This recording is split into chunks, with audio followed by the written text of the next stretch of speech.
laki-laki punya tanggung jawab yang lebih, wanita pun sama sebetulnya. Nah, kenapa derajat laki-laki di bawah derajat doanya dan derajat lebih tinggi ibu? Karena ibu lebih banyak berkorban gitu kan. Jadi seperti itu kira-kira. Karena itu adalah suatu hal yang sangat baik lah untuk ditafakuri. Makanya karena menurut saya orang bodoh, kenapa yang lebih jauh dihormati, yang lebih jauh disanjung, tapi orang tua kenapa tidak? Padahal di situ ayatnya udah jelas, Tuhan ridho kepada jika orang tuanya ridho, Tuhan tidak ridho jika orang tuanya tidak ridho. Orang memberikan pengampunan kalau orang tuanya mengampuni. Jadi ridhonya Tuhan, pengampunan Tuhan itu ada di ibu bapak. Kenapa Tuhan saja, Robul Alamin yang menciptakan bumi langit dengan isinya menghargai ibu bapak kita? Karena Tuhan tahu, karena Tuhan hanya memberikan hidupnya saja. Hidup dariku, tanggung jawabnya dari orang tua. Karena yang mengurus, yang bertanggung jawab adalah ibu bapaknya. Maka dengan penghargaan, makanya kita harus berpikir. Kita manusia harus berpikir. Tuhan saja Rabbul Alamin yang punya bumi langit dengan isinya ini menghargai orang tua kita. Kenapa kita tidak menghargai orang tua kita? Karena kemiskinannya, karena kebodohannya, karena misalkan. Bahkan kita berani melakukan. Nah di situ, makanya jelas tadi. Walaupun kalau didatangi orang-orang yang tidak hormat kepada ibu bapak, itu menghindar, jelas. Ya, jadi intinya kita harus benar-benar hormat kepada ibu bapak karena pengorbanan ibu bapak sangat luar biasa. Nah, intinya gini. Intinya ada orang kadang-kadang seperti ini, mencepelkan orang tua. Padahal tadi kan karena bahasa Jawa ada ini, guru ratu anggota karo. Sebenarnya guru dan ratu itu sebenarnya orang tua. Karena pertama yang membuat kita bisa makan, bisa melangkah dan sebagainya itu orang tua. Ya.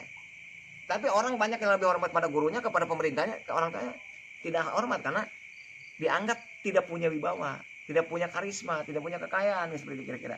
Tapi seharusnya seperti itu. Bahkan ada orang bicara mau ketemu wali, hanya walinya. Sebetulnya kalau emang orang itu dia udah tahu diri, udah menghormati bapaknya, mungkin saja dengan izin Tuhan para wali itu memberikan ilmu kepada orang tersebut karena udah meninggikan derajat ibu bapaknya kan gitu.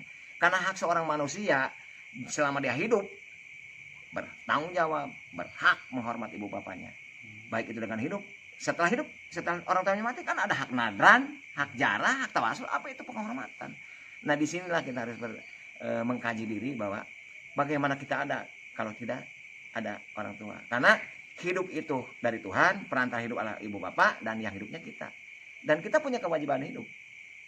Ya. Nah, itu intinya seperti itu. Jadi jelas semuanya bersumber di mana kita asal hidup kita dari mana, perantara hidup kita itu siapa, yang hidupnya siapa, kewajibannya itu seperti apa. Sesama hidup, pepada hidup itu harus diketahui. Makanya saya sebagai orang bodoh berkesimpulan bahwa ibadah itu adalah suatu perbuatan baik. Ya. Kalau kita udah memahami seperti itu bahwa ibadah itu berbuat baik kepada siapa?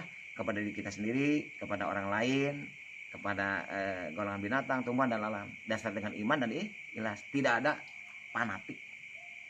Ya. Karena kalau udah ada fanatik di situ ada dir, udah ada merasa.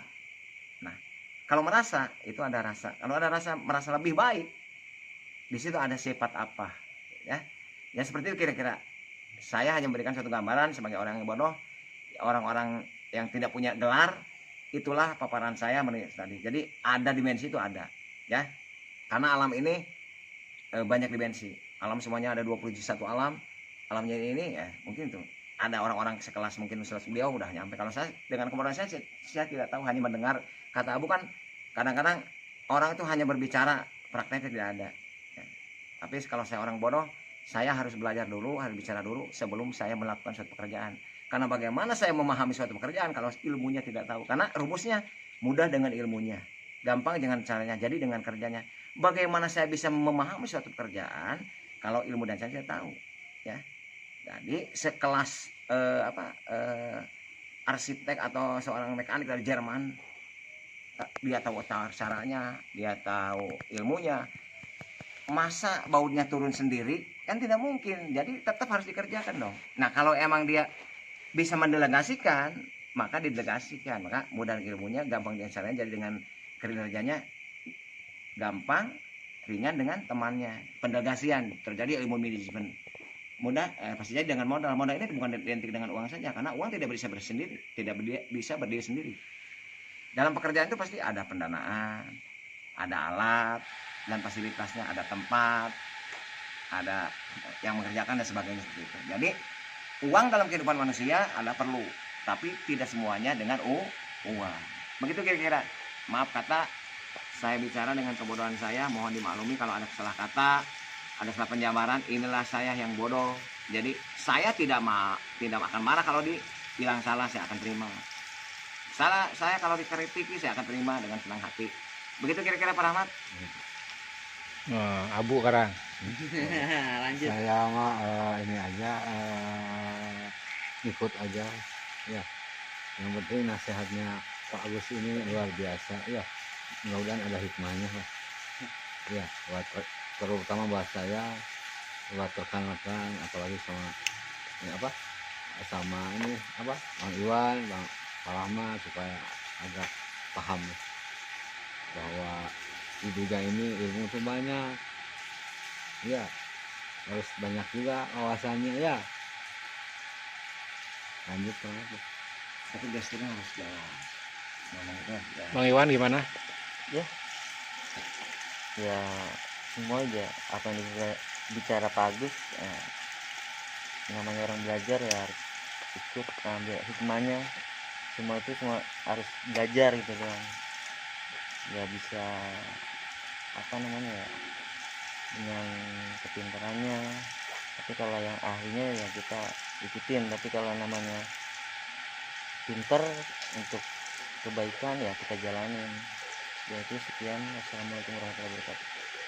Ini udah direncanain, gue harus ngomong apa? Apa? Enggak. Jadi gini, kalau ngomong direncanain harus pakai teks dong. Enggak, maksudnya udah siap lah bahasnya begitu. Kalau saya ngobrol udah biasa. Iya, maksudnya Jadi dari awal kan wah tidak boleh, berarti momennya kurang pas. Kalau sekarang momennya sudah pas Pak. enggak, maksudnya gini. Jadi seperti tadi kata Bu, ilmu itu banyak, tapi kesan gesturnya beda. Maksud saya orang bodoh. Emang ilmu itu banyak gitu. Ya, banyak jalurnya. Tapi secara gestur seperti apa gitu Bu ya, yang saya terima. Jadi emang menurut saya yang benar, emang ilmu itu banyak. Ada ilmu tani, ilmu dagang, semua kan harus banyak ilmu semuanya kan gitu. Jadi kalau saya dengan kebodohan saya, ya saya perlu ilmu lah. Makanya saya sering bertanya, saya mendengarkan gitu kan. Karena saya rugi kalau orang bodoh tidak banyak bertanya. Saya rugi kalau orang bodoh saya malas. Bahkan saya suka membandingkan, kalau saya lagi duduk di sini ada seorang kepala sekolah yang punya sawah dekat tempat saya ini. Saya berbicara sendiri, dia tuh kepala sekolah, masih mau kerja di sawah. Saya bandingkan, saya itu bukan kepala sekolah, saya 1 poin udah 1-0 tuh. Tapi kalau saya tidak ikut kerja kerasnya, saya 2-0. Nah, dengan perbandingan itu saya bisa minimal, walaupun saya bukan kepala sekolah, saya juga ikut kerja keras lah gitu.